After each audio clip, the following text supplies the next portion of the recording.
Hello world, today I'm going to be talking about Modern Polaxis, which is an augmented reality comic book. It has a physical aspect to it, but also a digital aspect in the form of an application which I'm going to open up now. So immediately you can see the augmented reality technology, which is incredibly satisfying. In this video I'm going to be using the words reader, viewer and user interchangeably, as the people using this comic are all of these things. This comic was written by one individual, but technology was developed by this individual, Sutu Eats Flies, and also another person.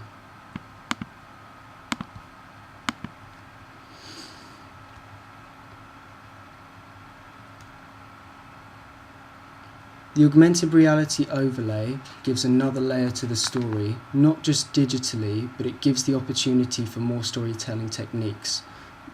The techniques employed in comics already offer something more than the sum of their parts, words and sequential pictures. Comics make the reader or viewer work with the comic to understand what is happening between speech bubbles and panels. It is not a passive storytelling device or art form. Like novels, each reader sees or hears something different between the panels. The use of augmented reality and animation as part of comics or graphic novels could prove to create passive users more so than standard comics readers, but Modern Polaxis encourages exploration and a sense of freedom, which makes users work to discover the story and between the words, pictures and animations. I say in between because these elements work in conjunction to do more than they could on their own. This is accessible technology. Many people have smartphones. The layouts may look busy and confusing, but the technology is easy to get to grips with, and I'm sure will become increasingly intuitive as work becomes more deft. The use of animation as an additional element to comics through the use of varying technologies here.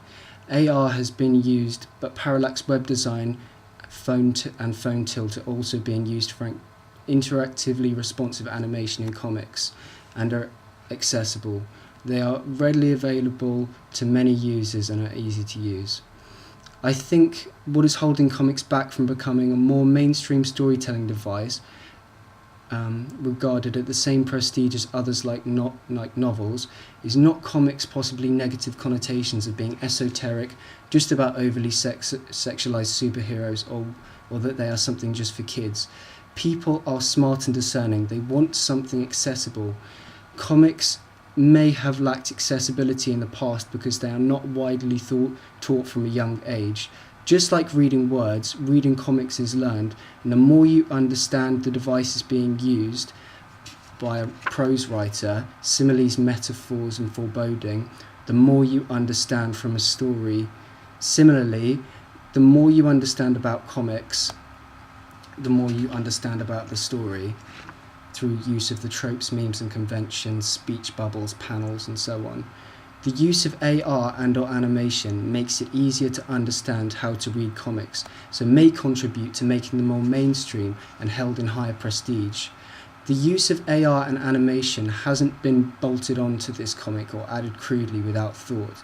It has been skillfully developed to be an integral part of the storytelling.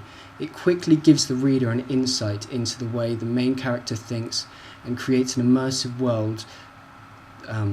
The use of comics or cartoon images, which are not overly detailed, also offer users the ability to fill in details mentally, so everyone can have a different experience of this book and at points see themselves as someone in the book. Scott McCloud talks about seeing yourself on the page or screen as well in this case in his book Understanding Comics. Animation is inherently digital, but has been used in conjunction with something tactile in a small form factor here. The use of these together have created a highly usable product and, more importantly, opportunity for more storytelling through an amalgamation of different devices. In summation, Modern Polaxis is a gestalt of words, sequential images, augmented reality and animation, and in a more abstract sense, exploration. I will develop my thoughts further on this work academically in reference to other sources and influentially in terms of what I can learn from it and elements I can isolate to impact my work, in an attempt to transfigure the application of devices, or more importantly, explore the opportunities these devices offer to impact storytelling in a different way. These will be documented on my blog.